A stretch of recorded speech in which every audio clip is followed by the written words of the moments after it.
tema es porque no sé cuántos están conscientes o al tanto de que se anda diciendo y predicando que el Espíritu Santo no existe, que es un mito, que el Espíritu Santo es algo que no pertenece en la iglesia. Ese es trabajo del enemigo. Sabemos que Satanás está bien ocupado, pero sobre todo está bien preocupado, porque está perdiendo mucho terreno, porque se está predicando la verdad presente para el tiempo que estamos viviendo y la obra que Él está tratando de hacer en aquellos hijos de Dios. Amén.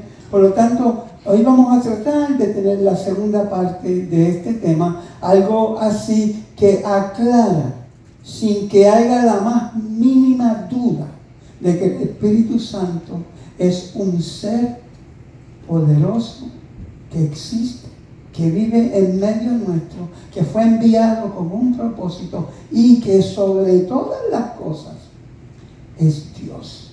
Amén. Amén. Habíamos quedado en que los frutos del Espíritu, y los habíamos solamente para hacer un pequeño repaso en lo que nos habíamos quedado para proseguir con la segunda parte. Hablábamos del fruto, de los frutos del Espíritu Santo y cuál era el mayor de todos esos frutos. Mas el fruto del Espíritu es amor, gozo, paz, paciencia, benignidad, bondad, fe, mansedumbre, templanza. Gálatas capítulo 5, los versículos 22 y 23. ¿Cuáles son las obras de la carne? Y manifiestas son las obras de la carne, que son adulterio, fornicación, inmundicia, lascivia, idolatría, hechicerías, enemistades, pleitos, celos, iras, contiendas, disensiones, herejías, envidias, homicidios, borracheras, orgías y cosas semejantes a estas. En los versículos 19 y 21 del mismo capítulo de Gálatas 5. Parece ser que los frutos de la carne son el doble de los frutos del Espíritu.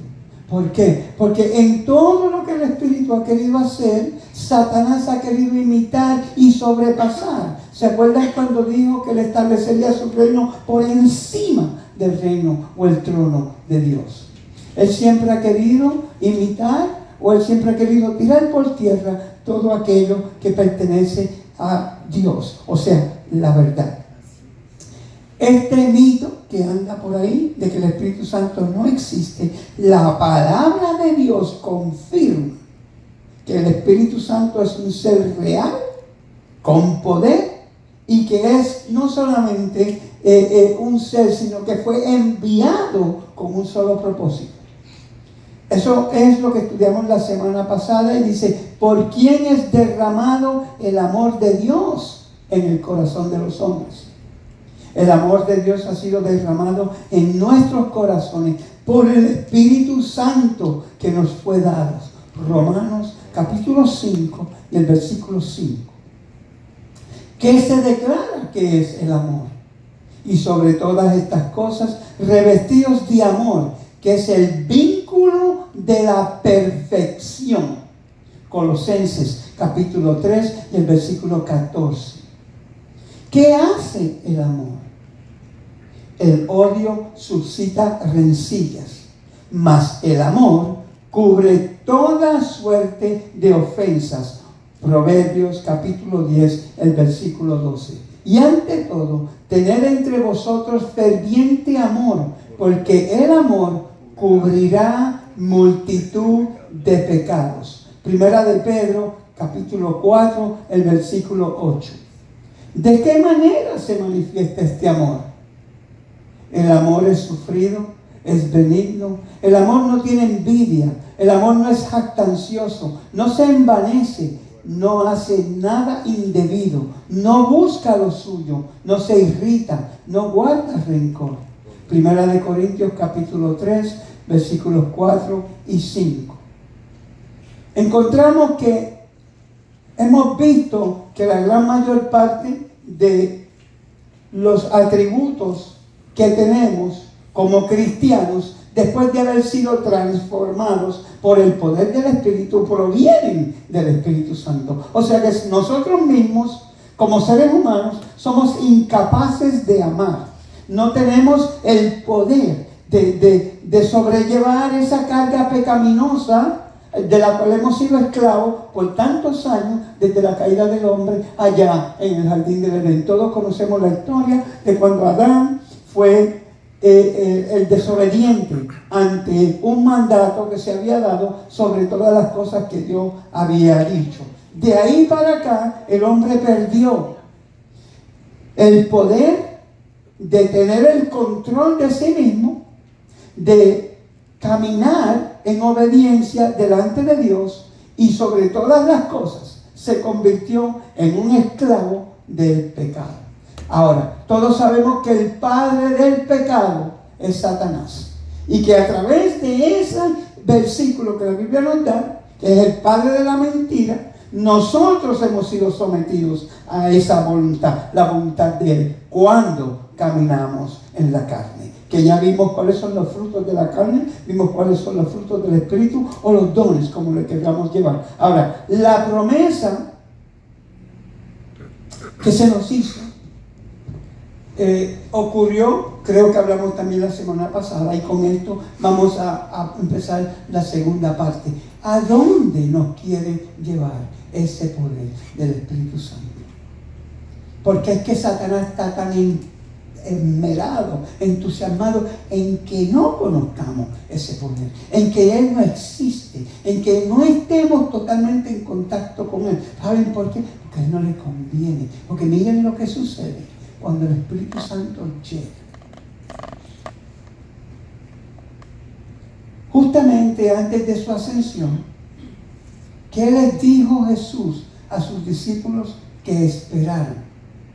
He aquí, yo enviaré la promesa de mi Padre sobre vosotros, pero quedaos vosotros en la ciudad de Jerusalén hasta que seáis investidos del poder de lo alto. Ese es el versículo de la lectura bíblica que tuvimos al comenzar, Lucas 24 y el versículo 49. Eso fue una promesa cumplida. ¿Por qué digo cumplida? ¿Con qué dijo que ellos serían bautizados? Vosotros seréis bautizados con el Espíritu Santo dentro de no muchos días. Hechos capítulo 1 y el versículo 5. Juan el Bautista había predicho este bautismo. Él dijo: yo a la verdad os bautizo en agua para arrepentimiento, pero el que viene tras mí, cuyo calzado yo no soy digno de llevar, es más poderoso que yo. Él os bautizará en Espíritu Santo y fuego. Mateo capítulo 3 y el versículo 11. ¿Para qué obra los prepararía ese bautismo? Estamos hablando de los discípulos en aquel entonces. Había una obra que ¿se acuerdan que los discípulos son la primera iglesia, la iglesia primitiva? Luego de este bautismo sucedió algo. Pero recibiréis poder cuando haya venido sobre vosotros el Espíritu Santo. Y me seréis testigos en Jerusalén, en toda Judea, en Samaria y hasta lo último de la tierra. El capítulo 1 del libro de los Hechos y el versículo 8. Los resultados de ese bautismo. Al oír esto, se compungieron de corazón y dijeron: varones hermanos, ¿qué haremos?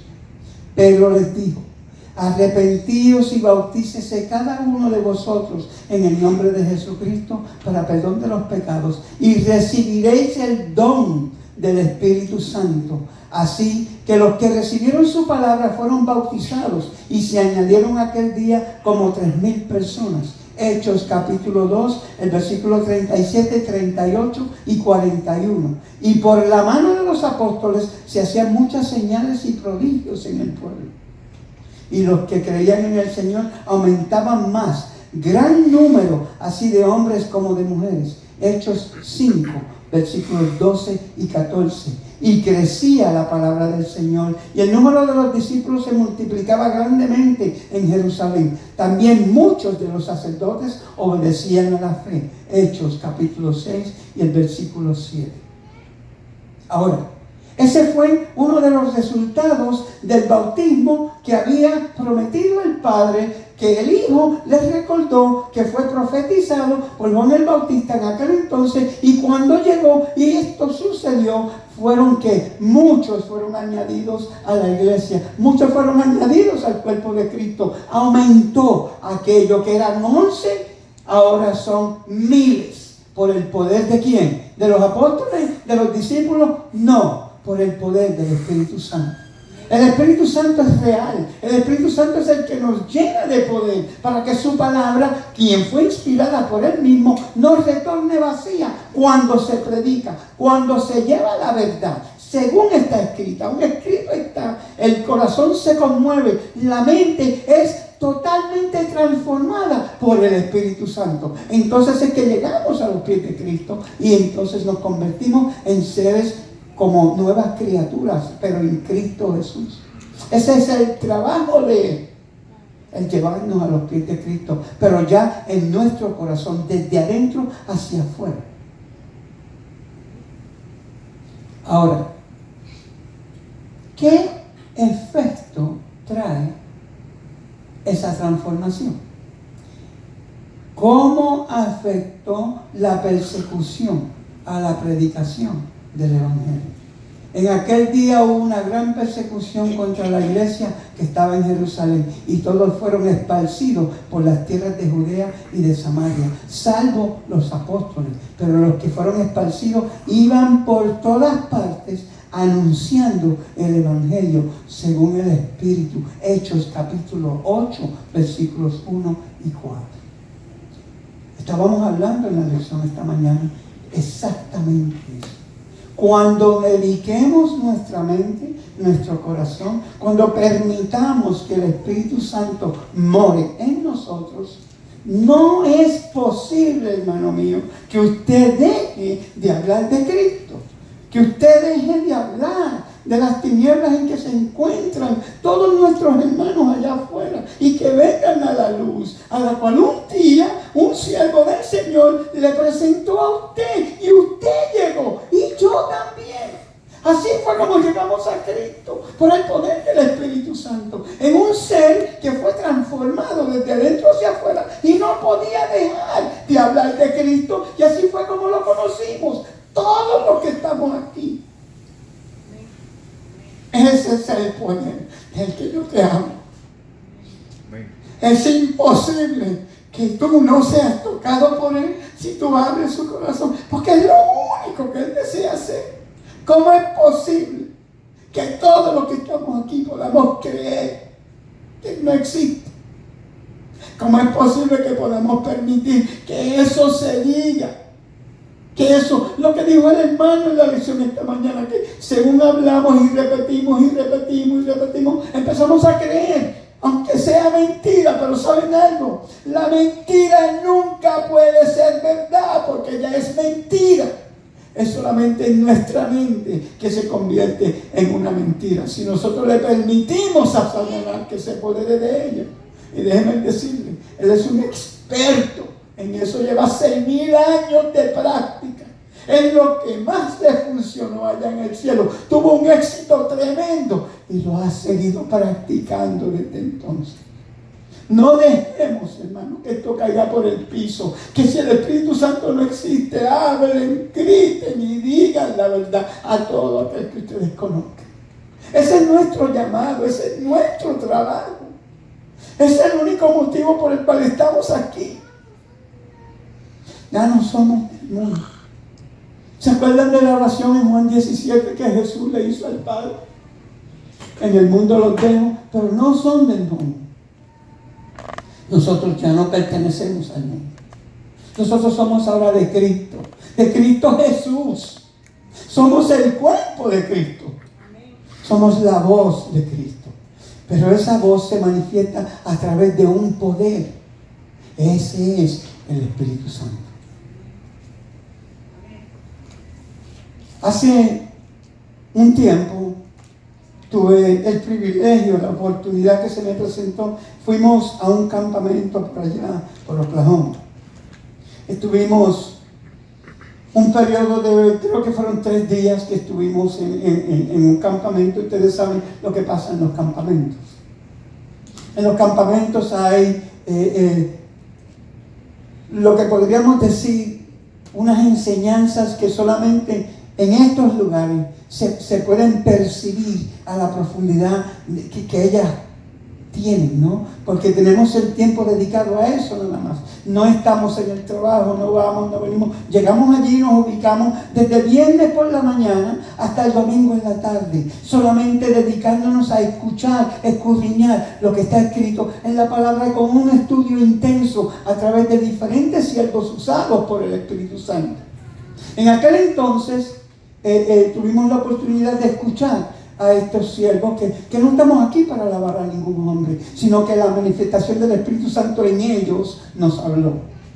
Yo escuché bien en aquellos 3 días que estuvimos por allá y retorné en una forma muy diferente a la que fui. Eso es lo que pasa cuando el Espíritu Santo llega. Eso exactamente fue lo que pasó en el día de Pentecostés. Los discípulos, en un periodo de 10 días, luego de la asunción de Jesús, que Él les dio una orden, esa que leímos: no hagáis nada hasta que venga sobre vosotros el poder del Espíritu Santo. Si ustedes recuerdan bien, anteriormente a eso, en el capítulo 20 de Juan, Él había soplado sobre ellos el Espíritu Santo. Esto creo que hicimos mención en el estudio pasado, de la semana pasada. Y en esta continuación no podemos olvidarnos de esa parte que es bien importante.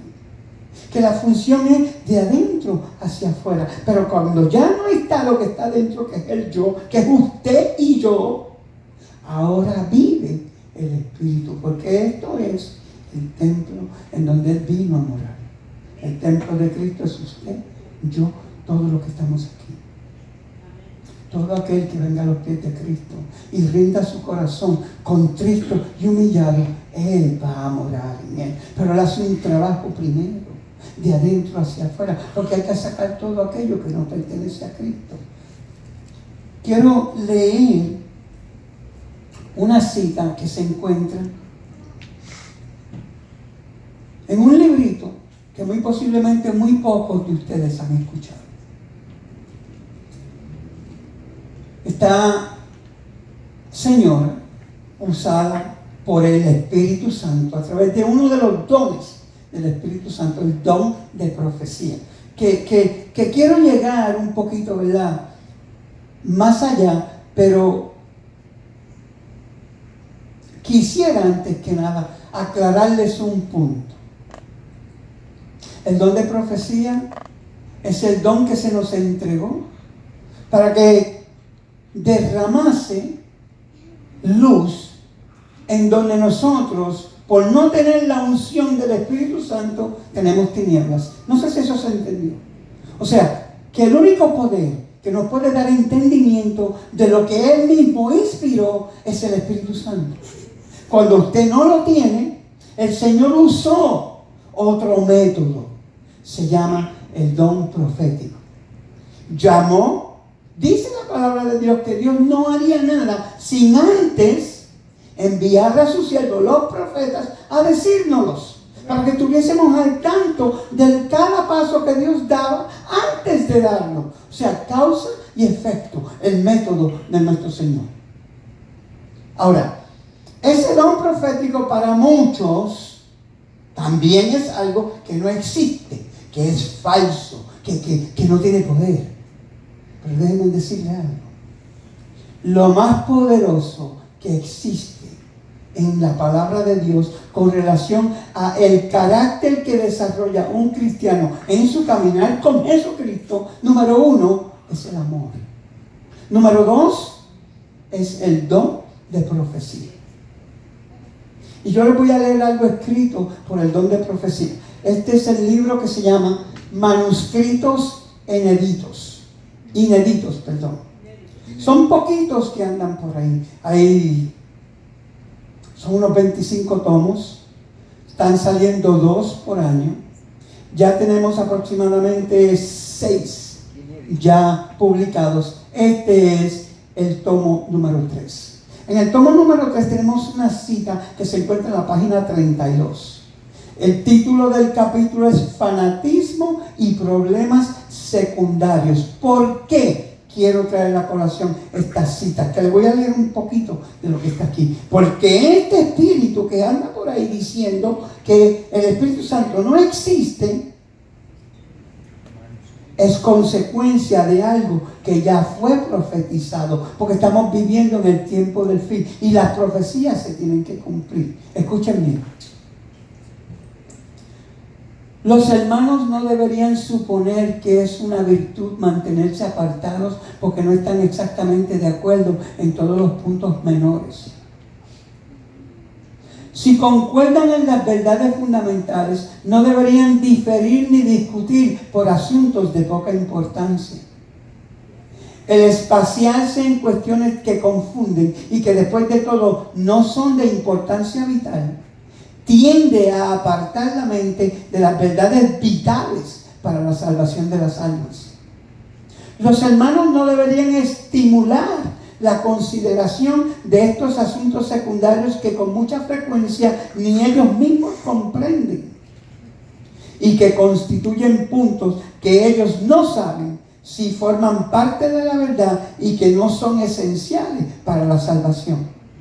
Cuando hay diferencia de opinión sobre tales cuestiones, cuanta menos prominencia les den, mejor será para la propia espiritualidad de ustedes y para la paz y la unidad de la iglesia. ¿Qué quiere decir ella con esa cita? ¿De dónde provienen todos estos vientos de doctrina? Déjenme decirle que no se asombren cuando yo les diga que no es el mundo. Está escrito y profético es que la apostasía va a venir de la iglesia, no del mundo. Y esa apostasía hace rato que se está manifestando. Y estos mitos, estas herejías provienen de ahí. Ahora, se me ha mostrado que el artificio del enemigo es orientar las mentes para que se ocupen de algún punto oscuro o sin importancia. Algo que no está plenamente revelado o que no es esencial para nuestra salvación. Esto se convierte en el tema absorbente, la verdad presente. Cuando todas sus investigaciones y suposiciones tan solo sirven para oscurecer las cosas más que antes y para confundir la mente de algunos que debieran estar procurando la unidad por medio de la santificación de la verdad. Todos deben cuidar de lo que presentan al pueblo como verdad. No presenten la propia imaginación de ustedes. El enemigo intenta deformar y retorcer las mentes humanas. Al que lo escuche, le presentará ideas que son extrañas y peculiares, que causarán sensación. Lo lleva a presentar estas a los demás con un criterio que él ha imaginado. Así Satanás pone a las mentes a discurrir por canales equivocados, desviándolas de los criterios genuinos que Dios ha presentado en su palabra. ¿Dónde se ocupa mayormente Satanás? En la mente. Son aquellos que conocen la luz, que tienen la verdad, los que más son atacados. Por eso es que leímos anteriormente que todo el que quiera vivir piamente en Cristo Jesús padecerá persecución. Pero la persecución no solamente va a venir del mundo. El ataque más poderoso que usted y yo vamos a tener es de Satanás. Él quiere ocupar tu mente. Y déjeme decirle, también dijo el hermano esta mañana, que el segundo en nuestras vidas que dejamos de honrar nuestro cuerpo, nuestra mente, consagrarnos a Jesucristo, Él entra. Él aprovecha esa oportunidad y solo necesita un segundo. Por eso es que dice la palabra de Dios que mantengamos los ojos fijos en Cristo Jesús. Que no apartemos la vista de Él. ¿Se acuerdan de Pedro cuando salió de la barca y caminó mirando a Cristo? ¿Qué sucedió cuando dejó de mirar a Cristo y empezó a mirar las aguas? ¿Saben lo que simboliza aguas en las Escrituras? Muchedumbre. La muchedumbre, el mundo. ¿Y qué le sucedió a Pedro? Se hundió. Si Jesús no lo salva, extiende su mano y lo levanta, Pedro se hubiera ahogado. Eso mismo va a pasar con nosotros cuando quitamos la vista de Cristo. Nos vamos a ahogar. Y hace rato que Jesús está extendiendo su mano para que nosotros le demos y podamos permitir que Él obre en nosotros. ¿Cómo es que Él hace eso? Con el Espíritu Santo. Jesús no va a venir y se va a presentar y te va a decir, ¿se acuerdan de que dice que Satanás se vestirá de ángel de luz y se hará parecer aún como Cristo mismo? ¿Y qué dice la palabra de Dios? Que no le hagamos caso, porque va a ser un engaño. Necesitamos estar bien claros en dónde deberíamos estar, dónde deben estar nuestros ojos, nuestros oídos, qué debemos de escuchar. Hay mucho viento de doctrina, especialmente en estos tiempos, porque es profecía. Se tiene que cumplir. Usted no va a cambiar eso, porque Dios dispuso que eso fuese así. Y dice la palabra de Dios, y cuando vino el cumplimiento del tiempo, tomó lugar la profecía. Estamos en el tiempo de los falsos profetas. Estamos en el tiempo de los falsos maestros. Estamos en el tiempo de los falsos pastores. Y no crean que van a venir del mundo. Van a venir de la iglesia. Salieron de nosotros, pero no eran de nosotros. Amén. Salieron de nosotros, pero no eran de nosotros. ¿Por qué? Porque se infiltraron. ¿Se acuerdan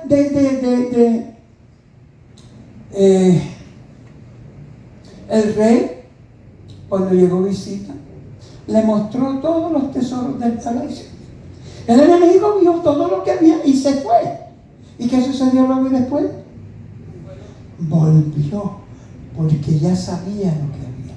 O sea, eso mismo pasa en nuestro medio. Han venido pastores enseñados allá en Andrews, en Loma Linda, en Montemorelos, en el Antillán College, en todas estas grandes universidades nuestras. Fueron educados por nosotros. Ahora han traído todos estos vientos de doctrina, porque la enseñanza que recibieron ahí no proviene de Cristo. Voy a repetir eso, porque no me queda nada por dentro. Da lástima y pena lo que le estoy diciendo, pero eso es profecía. Dice que el enemigo se va a infiltrar en nuestro medio y va a enseñar aún a los escogidos, si fuese posible. Los va a desviar, los va a engañar. Y ellos creen que tienen la verdad. Ellos creen que están haciéndolo bien, pero están engañados.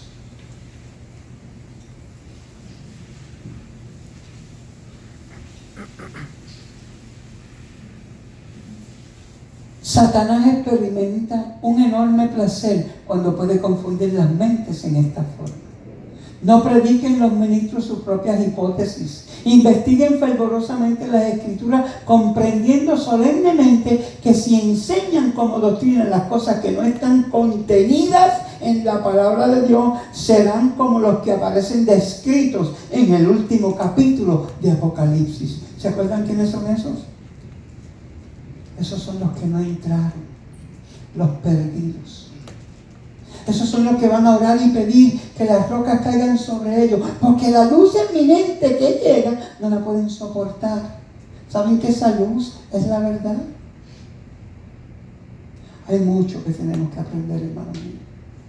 Hay mucho a lo que nos tenemos que someter y dejarnos ya de estar tanteando aquí y allá, probando espíritus. Nosotros no fuimos llamados para eso.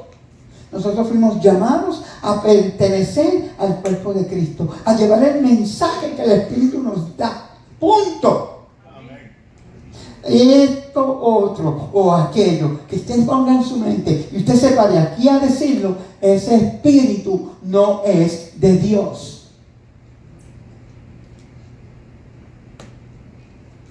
No hay posibilidad alguna que la mente humana pueda escudriñar la profundidad de las cosas espirituales si no es a través del Espíritu Santo. Amén. Cuando usted piense que humanamente usted es bien inteligente, que usted sabe y que usted estudió y que usted tiene un bachillerato de aquí y un doctorado de allá, déjeme decirle, hermano mío, usted está caminando con Satanás. Él es un experto en que esa mente piense de esa manera. Ya él ha infiltrado ese pensar. Ya esos pensamientos no provienen de Cristo. Usted necesita lo que hablamos esta mañana: discernimiento.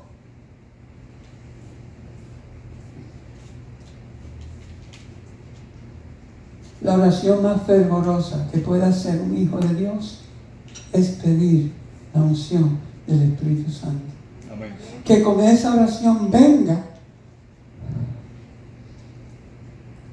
entendimiento y discernimiento de su palabra y nada más. Por eso es que no tenemos que ver televisión, por eso tenemos que alejarnos del Facebook, por eso es que no tenemos que estar en las novelas, en el chisme, en la crítica, en mirar que si el hermano está virado, que si todo eso hay que echarlo a la basura. Y dedicar tiempo a que esa palabra sea discernida por el poder del Espíritu Santo en su cerebro, en su mente, y que abra una gaveta, en lo último allá atrás que ella tiene, y usted la guarde ahí, para que cuando llegue su momento, cuando llegue el cumplimiento del tiempo, Dios te pueda usar. No lo sabemos, pero Dios va a usar a quien usted menos cree. No va a usar estos grandes profesores, estos eruditos de la palabra de Dios, de años y años de predicar y de hablar. Dice que muchas estrellas caerán. ¿A qué usted cree que se refiere con eso? Hermano mío, Dios no puede usar a nadie que no se haya preparado. ¿Qué quiere decir eso? Jesús se va y les dice a los discípulos: hay muchas cosas que le quiero decir, pero ahora en este momento no se las puedo decir. ¿Por qué? Porque ellos no las iban a entender. Ellos esperaban un reino terrenal. Ellos no entendían por qué él había tenido que morir en la cruz. Ellos no sabían el propósito del ministerio que tenía Jesucristo cuando vino. Lo que significaba la venida del Mesías en su primera venida. Ellos no tenían la menor idea. Ellos esperaban un rey en gloria, con un tremendo ejército que derrocara al gobierno o el ejército romano de aquel entonces y se sentara en el palacio, en el trono, y desde ahí gobernara y se acabase la esclavitud que tenía el pueblo de Israel en aquel entonces. Eso es lo que ellos esperaban. ¿Se acuerdan de Juan, de Jacobo, que déjame sentarme a tu derecha y yo a tu izquierda? ¿Se acuerdan de la mamá de ellos, que inclusive fue tan atrevida, que se presentó a Jesús presunciosa? Deja que mis hijos, uno se siente a la derecha y otro a la izquierda? 3 años y medio caminando con él y no pudieron discernir el propósito de por qué era el llamado que él les había hecho. Por eso es que él les dijo esas palabras: la promesa de mi Padre, él os hará entender todas las cosas que en 3 años y medio yo les he enseñado. Ese día sucedió el día de Pentecostés. Ahora, antes de eso, en esos 10 días que ellos estuvieron, ¿se acuerdan que la fiesta de la Pascua y la fiesta de Pentecostés había un periodo de 50 días? Jesús pasó 40 días con ellos, quedaban 10. En el día 40 Jesús asciende, se quedaron solitos 10 días. Los vieron subir. ¿Se acuerdan cuando los ángeles le dieron: ese mismo rey que ustedes vieron ir, así mismo vendrá en gloria? Y ellos perplejos miraban, pero no entendían. ¿Por qué es que ellos no habían entendido?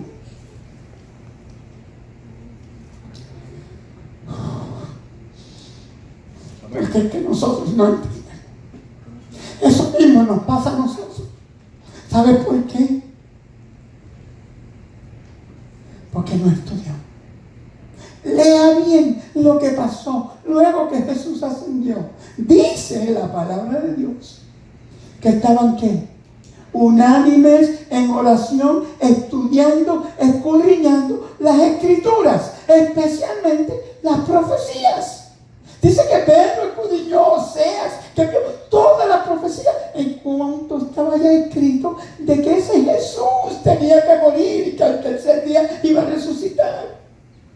Y que el poder del que él estaba hablando era el Espíritu Santo que iba a venir, iba a transformar la mente y los corazones para que ellos llevasen la luz en donde estaban las tinieblas, que ellos iban a cumplir el propósito, el llamado que se le había dado a los grandes líderes de Israel, los cuales habían fallado en evangelizar a todas las naciones que tenían a su alrededor. Y esas naciones los evangelizaron a ellos. Fue todo al revés. Escondieron las escrituras y pusieron mandamientos de hombres.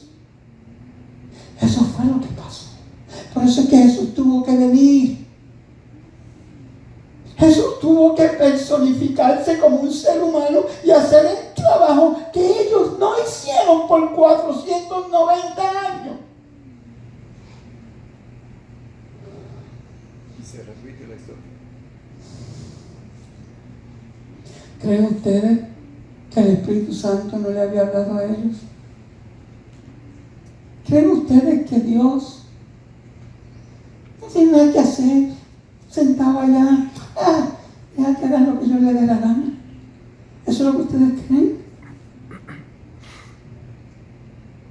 Dios se desvive porque nosotros le conozcamos y podamos ver en la reflexión que Él nos da en los 10 mandamientos su carácter para que nosotros lo podamos imitar y seamos lo que Él desde un principio creó, seres a su imagen y semejanza. Amén. Eso es lo que tenemos que volver a hacer.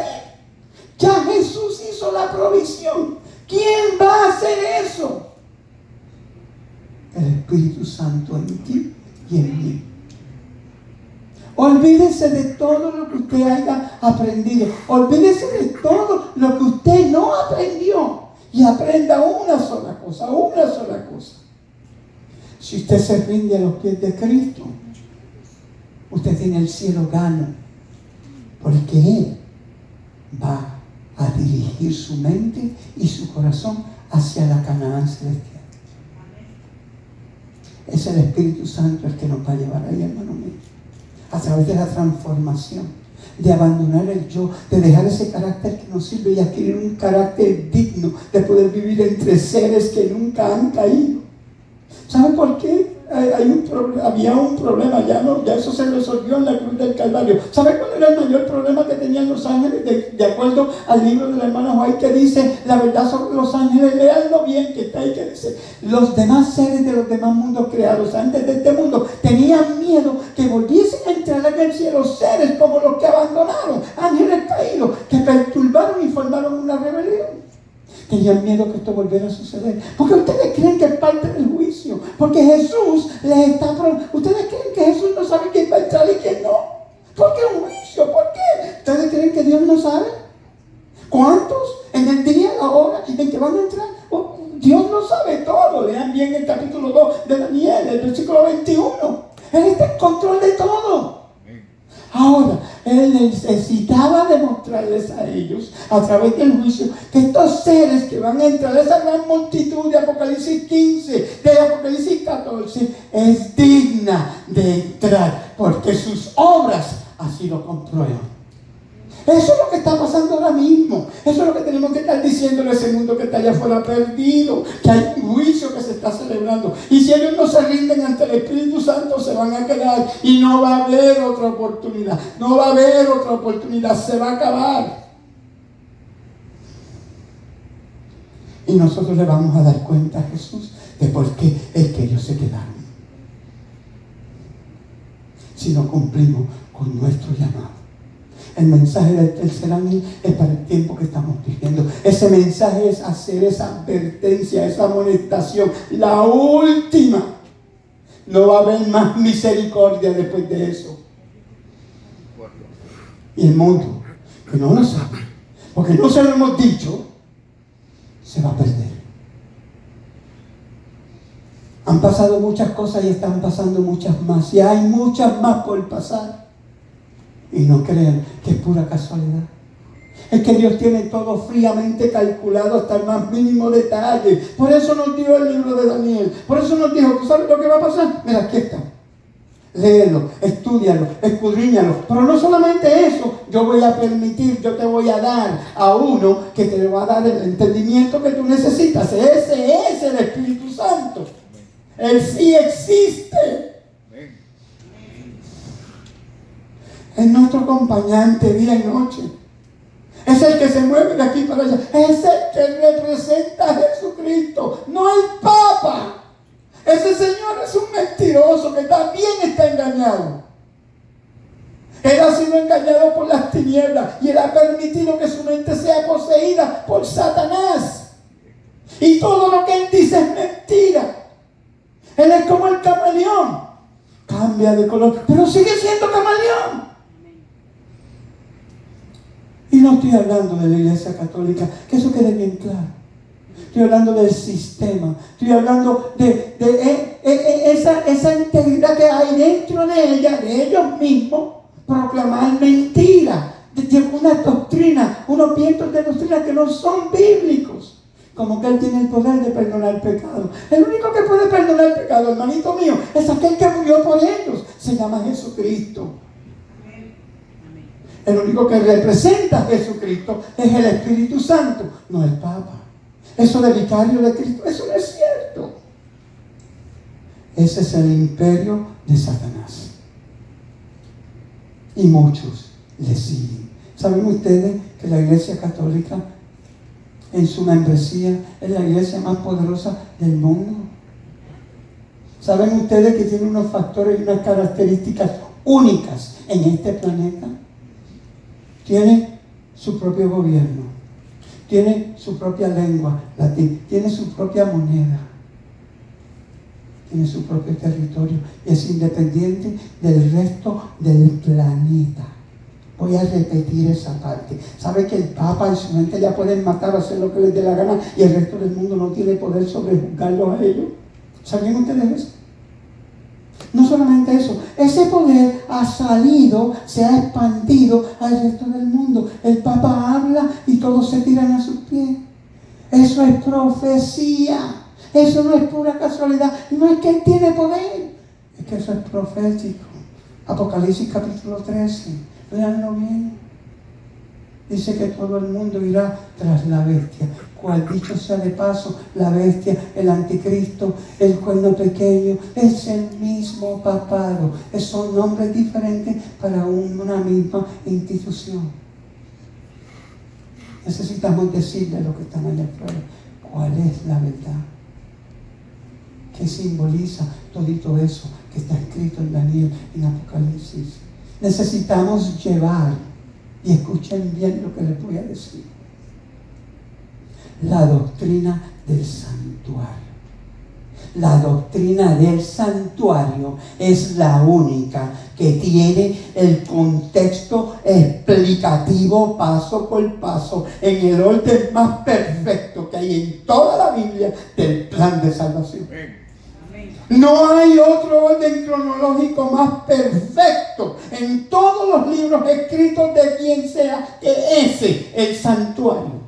Éxodo 25, los versículos 8 y 9, empiezas por ahí, empieza a estudiar para que tú veas. Vete a Apocalipsis para que tú veas a Jesucristo, el ministerio del completito, de principio hasta el fin, en cronológicamente perfecto. El ministerio de Cristo está ahí, Apocalipsis. Todo el caminar en el santuario está en Apocalipsis, el de Jesucristo. Cuando ustedes quieran, yo se lo puedo probar. Paso por paso, desde el campamento hasta la segunda venida, el milenio, todo está ahí, todo.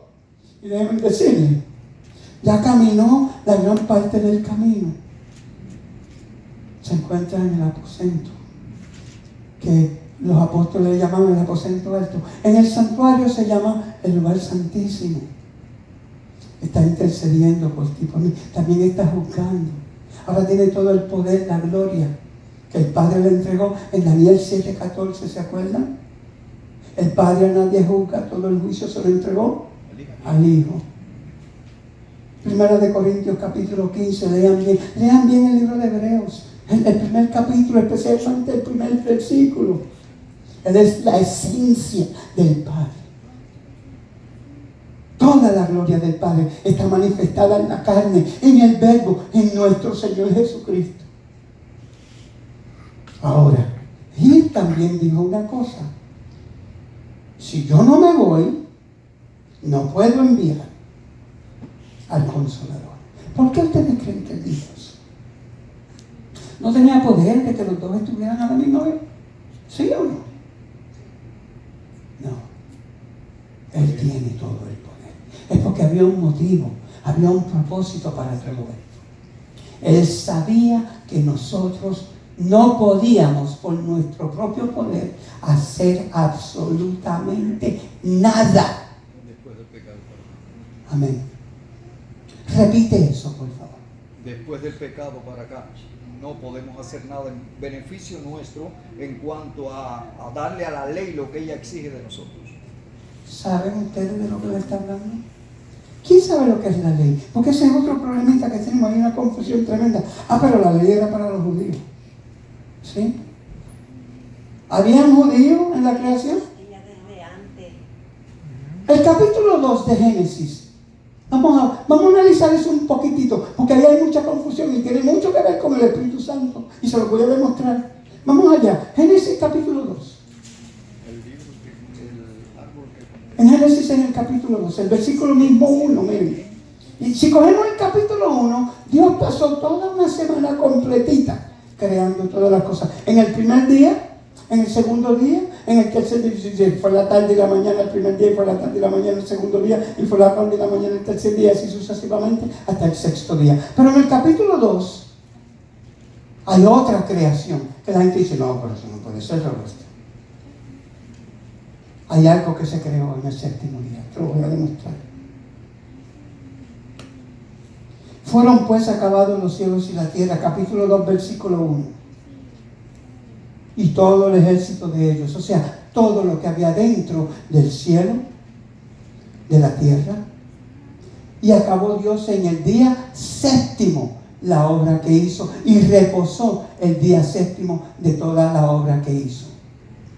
Hasta ahí tenemos 7 días, pero todo fue creado en 6. Lean bien el versículo 31 del capítulo 1. Y vio Dios todo lo que había hecho, y he aquí que era bueno en gran manera. Y fue la tarde y la mañana el día sexto. Y vio Dios que todo lo que había hecho había terminado. Ahora, en el capítulo 2, que acabamos de leer los primeros 2 versículos, dice que ¿qué? Acabó Dios en el día séptimo la obra que hizo, y reposó el día séptimo de toda la obra que hizo. Ahora miren lo que dice en el versículo 3. Y bendijo Dios al día séptimo y lo santificó, porque en él reposó de toda la obra que había hecho en la creación. En la creación, esas últimas 3 palabritas en el contexto original dice en la semana.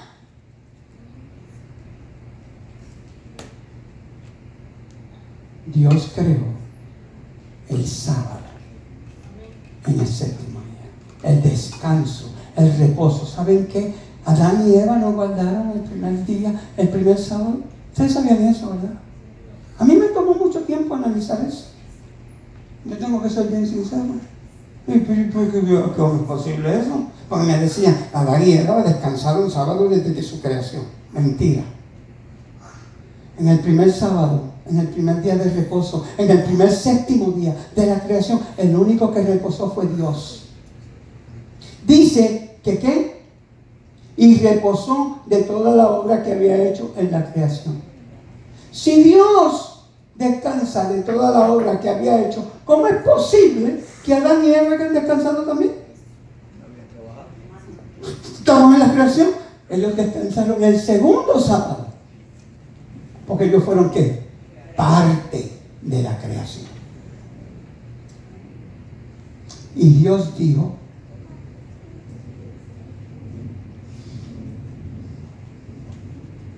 que Él reposó. Ahora yo te hago una preguntita bien sencillita. Por esos mismos vientos de doctrina que andan por ahí, que el Espíritu Santo no existe. El sábado tampoco. Tampoco existe el mandamiento que dice que no matarás. Tampoco existe el mandamiento que dice que no robarás, que no cometerás adulterio, que puedes honrar al Dios que a ti te dé la gana, que te puedes postrar ante las imágenes, que puedes usar el nombre de Dios en vano, que puedes deshonrar a tu padre y a tu madre, que puedes codiciar la mujer de tu hermano o las cosas de tu hermano. ¿Eso también desapareció? Entonces, ¿por qué? El que no hemos mencionado, ¿cuál es? El cuarto. Porque si esos otros 9 no han desaparecido y son los 10 mandamientos, lean bien Éxodo 20, falta uno ahí.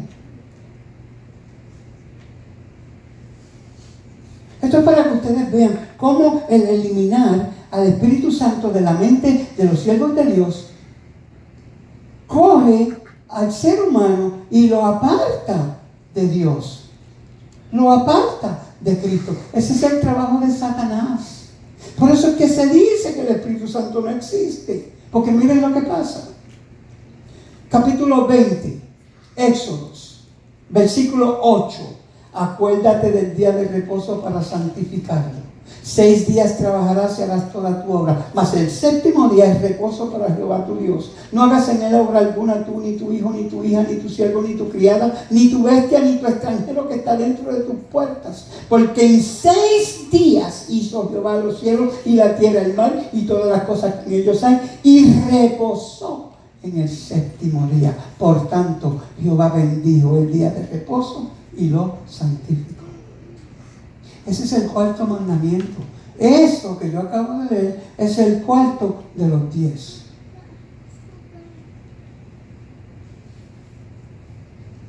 ¿Cómo es posible que hoy día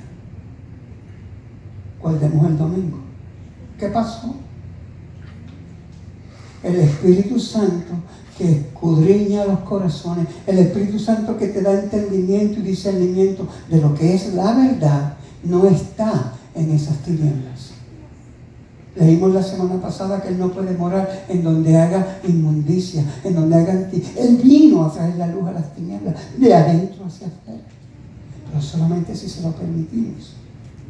Este Señor del que estábamos hablando ha hecho un mito, ha creado una mentira dirigido por el Espíritu Santo que se ha posesionado de su mente y ha engañado a multitudes. Y hoy día ellos creen que el domingo es el día de reposo, aunque las Escrituras dicen que no.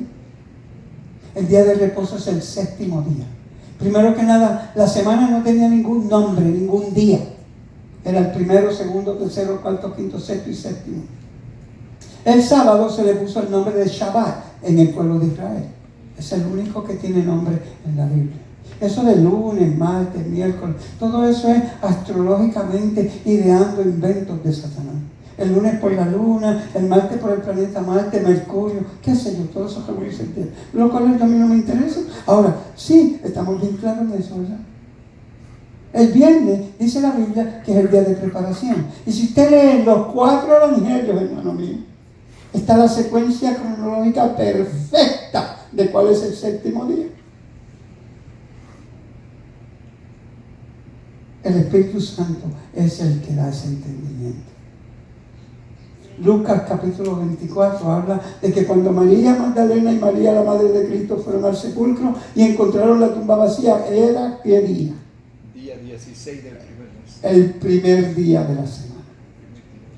La Biblia le dice el primer día de la semana. Ahora, vamos a hacer otra preguntita. ¿Qué día? De acuerdo al que nosotros conocemos, ese calendario acá que el hombre nos puso, que le puso nombre. ¿Cuál es el primer día de la semana? O sea, ¿qué nombre le puso Satanás a ese día de la semana que la Biblia lo llama el primer día, porque es el día en que ¿quién resucitó? Jesús. María Magdalena y María su madre fueron y encontraron la tumba vacía, porque fue el día de la resurrección. ¿Qué le llama a la Biblia el día de la resurrección? El primer día. Entonces, si el domingo es el primer día en la Biblia, ¿de dónde ellos sacan que es el séptimo? Por ahí hay una doctrina que es el octavo día, que dice el Papa en una predicación que hizo, un sermón que presentó ante multitudes de gente y la gente se lo creyó. Es el octavo día de la nueva creación. Busquen el catecismo en la página 365 para que ustedes vean que está escrito bien claro.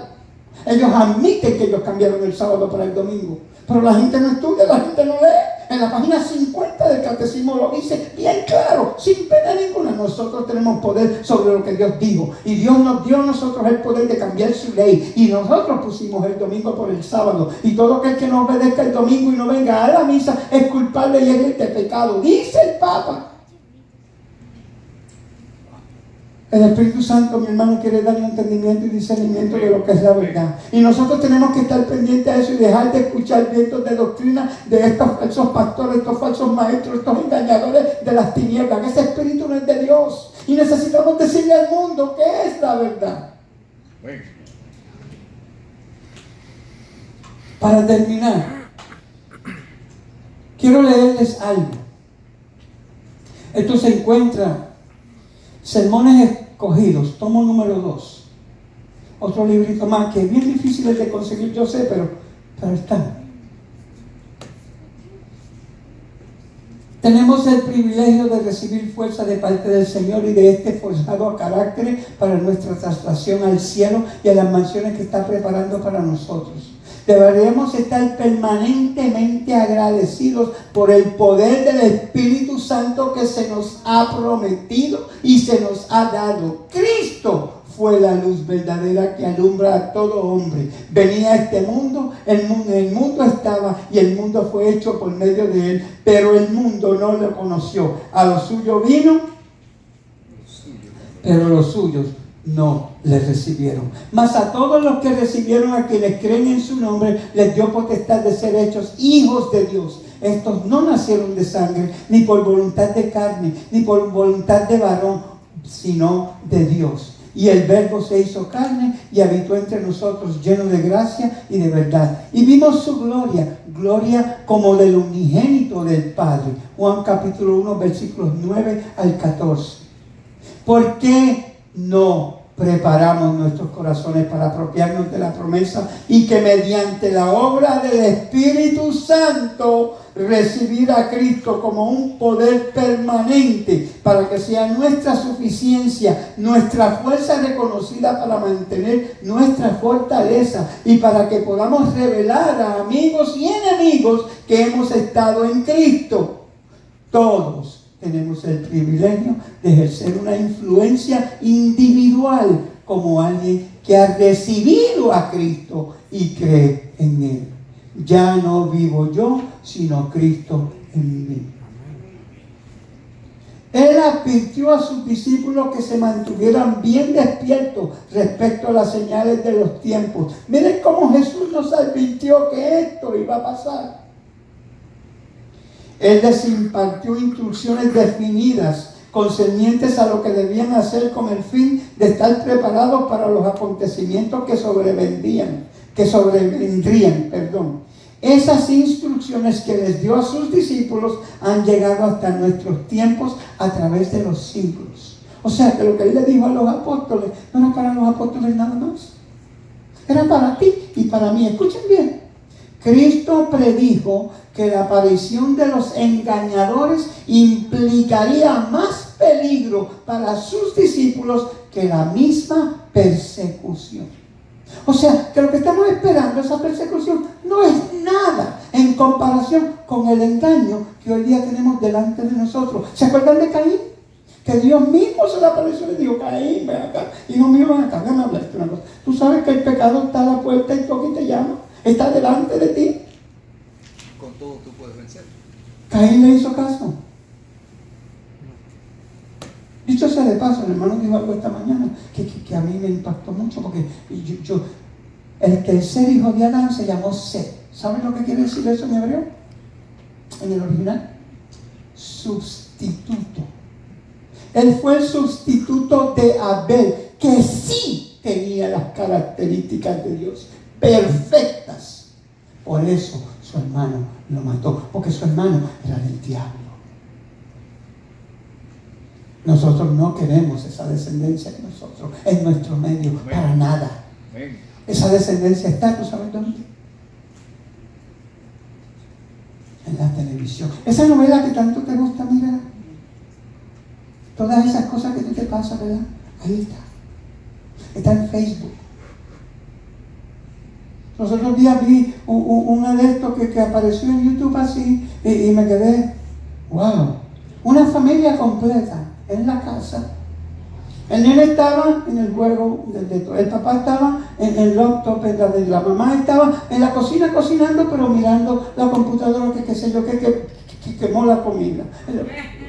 Ni una sola de todos los miembros de la familia estaba en unión como familia. Todos estaban en su propio mundo a través de la tecnología moderna. Así estamos viviendo el día. Esa es la familia. Puedes decir que esa fue la primera institución de Dios, el matrimonio, la familia. Ese mismo Señor del que estábamos hablando antes, el Papa, está hablando hoy de unir la familia. Pero la idea que él tiene de la familia es muy diferente a la que tiene Jesús. Eso es otro tema y no voy a entrar ahí porque el tiempo ya se me fue. Pero quiero que ustedes entiendan bien claro que estas palabras es para nosotros también, no solo para los apóstoles. Satanás ha preparado astutamente con el fin de anular la percepción espiritual de aquellos que han tenido poca experiencia con la obra del Espíritu Santo, así como la de quienes se satisfacen con un limitado conocimiento espiritual. Si usted está satisfecho con lo que usted tiene y usted no quiere que el Espíritu Santo le dé más, usted va a ser engañado. Satanás está en su medio. Eso es lo que está diciendo ahí. Él ha preparado una trampa bien astuta y usted ni cuenta se ha dado. Porque usted cree que donde hemos llegado es todo lo que vamos a hacer. No, hermano mío. ¿Sabe lo que dice la sierva del Señor? Esto está, joyas de los testimonios, tomo número 2. Dice bien claro que nosotros deberíamos, con el poder del Espíritu Santo, solo con una palabra, levantar a los muertos. Como hicieron los apóstoles en su tiempo. ¿Saben por qué no lo hacemos? Porque no hemos alcanzado el nivel espiritual que alcanzaron ellos, que es el mismo poder que tenemos hoy día. Estábamos hablando de Enoc, que si en los tiempos de Enoc había más pecado que hoy. No, hermano mío, el pecado, ese pequeñito, chiquitito, así tan mínimo que tú te crees que nada, te va a apartar del cielo. El igual que matar, el igual que toda aquella violencia que había tenido entonces. Hoy día usted mira mal a la esposa de su hermano codiciándolo, ya usted no entra en el cielo y no mató a nadie. Es igual o peor. Un pecadito pequeñito no entras en el cielo. 99.9999 no entras en el cielo. Tienes que estar 100% en Cristo Jesús. Y no te creas que estoy hablando de que tú no eres un santo. Tú eres un santo el sábado. ¿Por qué eres santo el sábado? Porque Dios instituyó un día para que nos congregáramos en su nombre y tú, para obedecer eso, pues estás aquí. Al igual que muchos hermanos nuestros en diferentes iglesias, en diferentes grupos alrededor del mundo entero. Tan pronto baja el sol, hoy, esta tarde, ya tú sales corriendo a buscar. ¿Sabe lo que se llama la Odisea? ¿Alguien sabe por qué Jesús habló de ella al final, la última? ¿Quién es esa? ¿Quién es la Odisea? ¿Alguien sabe?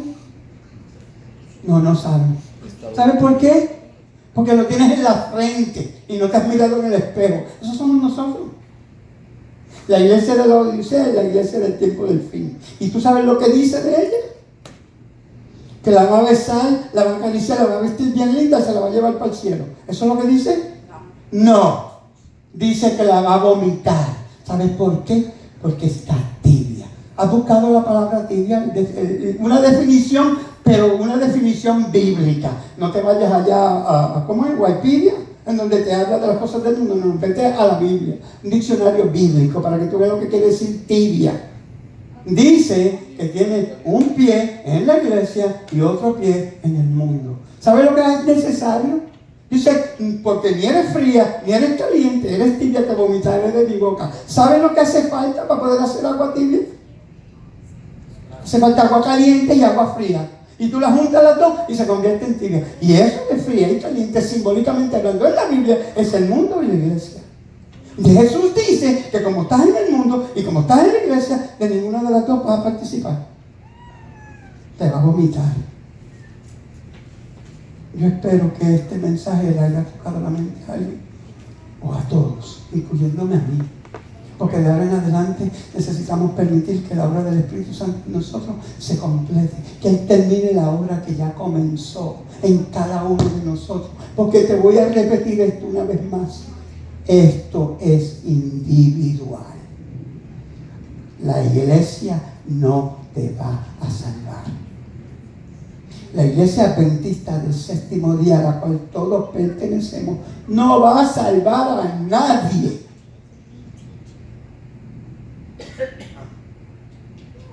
Si no te pones de parte de Cristo, te vas a quedar. Jesús es tan lindo y tan bello que nos permitió saber, entender, discernir que ya Él ganó la victoria. Que lo único que tú tienes que hacer es venir a Él y ser parte de esa victoria. Él la comparte con nosotros. Eternamente y para siempre. Fue a preparar mansiones para que nosotros fuéramos a vivir. ¿Hay algo en este mundo que valga la pena que tú cambies eso? No sé. Yo no sé también aquellos que estén escuchando o que de alguna manera se equivoquen en YouTube y entren en este app y estamos aquí hablando y puedan escuchar esto. Yo espero que tengan la sensatez de sentarte 2 minutitos a analizar en dónde tú estás en este momento en tu vida espiritual. O si no conoces a Cristo, que hagas lo más posible en tu vida, en tu casa, donde quiera que tú estés, en el trabajo, lo que tú estés haciendo, y busques de Cristo, porque no hay otra oportunidad después de esta. Esto se termina. La venida de Cristo está tan y tan cerca que ya casi la podemos tocar. Las señales que dice Mateo 24 ya están aquí.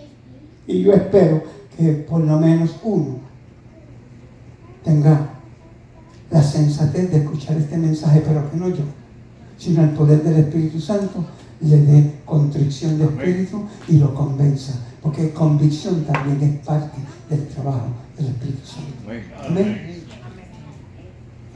Yo espero que si he ofendido a alguien de alguna forma, algo que yo haya dicho, que no lo tome personal, porque este es Dios que te está hablando, porque te ama a ti, me ama a mí, y quiere que un día pronto, ya mismo, seguido, ya, estemos con Él en el cielo para siempre.